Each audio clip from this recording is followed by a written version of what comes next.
Okay, so we are going to be working on bed. Bed is a non-compatible behavior with a lot of things. If a dog is harassing, let's say, an older dog or a cat, you can tell them to leave it. And once they leave it, we need to have them do something else, because once they leave it and walk away from whatever we're asking them to leave, whether it's a cat, an older dog, a child, then what do they do? Do they go back and re-harass? Do they train with you? Do they start barking at a neighbor's dog on the fence line? The options for what they do after you've asked them to leave it are pretty much endless.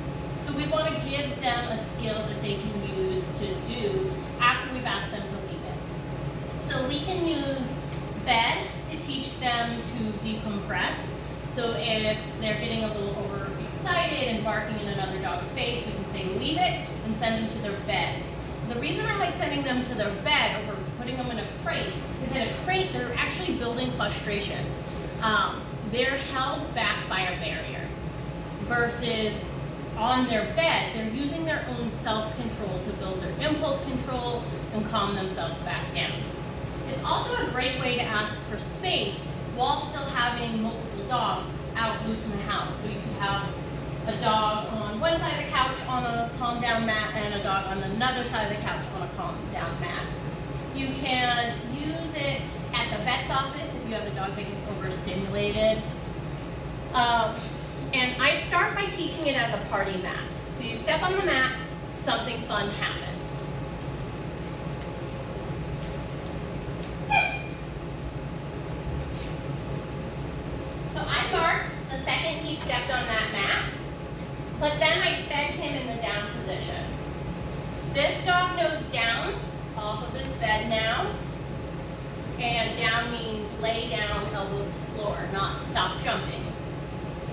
And what I'm doing now is, as long as he holds that position, I can increase my 3 Ds of difficulty. Distance, how far can I leave the dog? Then I go all the way to the other side of the room. Duration, how long am I asking him to stay there in between feeds? Am I asking him to stay there for 30 seconds or 30 minutes? We're going to gradually increase the amount of duration in between feeds, but notice I'm not increasing distance when I'm building duration.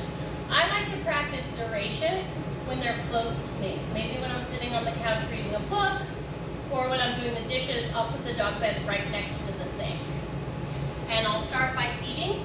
Every time I wash a dish, put it away, dog gets a treat. Wash 2 dishes, put them away, he gets a treat. Wash 3 dishes, and so on. So that's a great tool to build duration. Another level of difficulty is going to be distraction. What can be going on around you while you stay on your dog bed? Can I jump? Yes. Can I jump a couple of times? Yes. Can I turn my back to you? Yes. Can I run?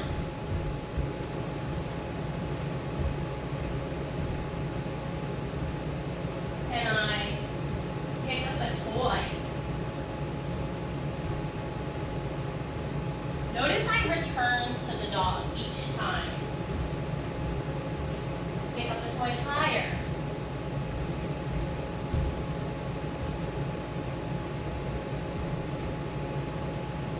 When I toss the toy or drop the toy, I am gradually increasing these distractions. If I got to a point where it was too hard and he wasn't successful, I would go back and make it easier. Remember the 3 Ds. If I was rolling that ball right by in front of his nose, it would be a lot harder. Or if a cat ran by right in front of his nose, it would be a lot harder than if a cat ran from the other side of the room. Yes. So as he gets better and as he's mastered those 3 Ds, I can start to put them together. I can try using distractions like a mop.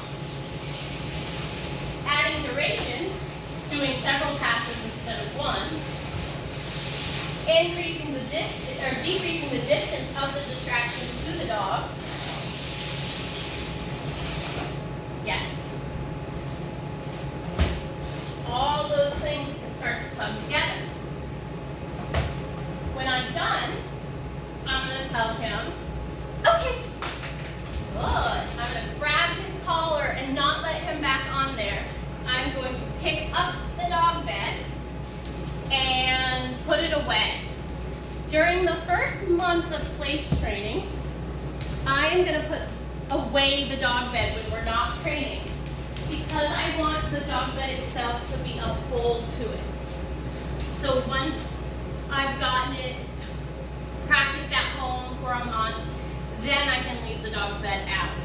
When I'm practicing this, being sure to incorporate doors, knocking on the front door while he stays on there, jiggling the doorknob, cracking the door, knocking and then opening the door, maybe even stepping outside, coming back in, putting a Ring doorbell on your phone, incorporating the doorbell.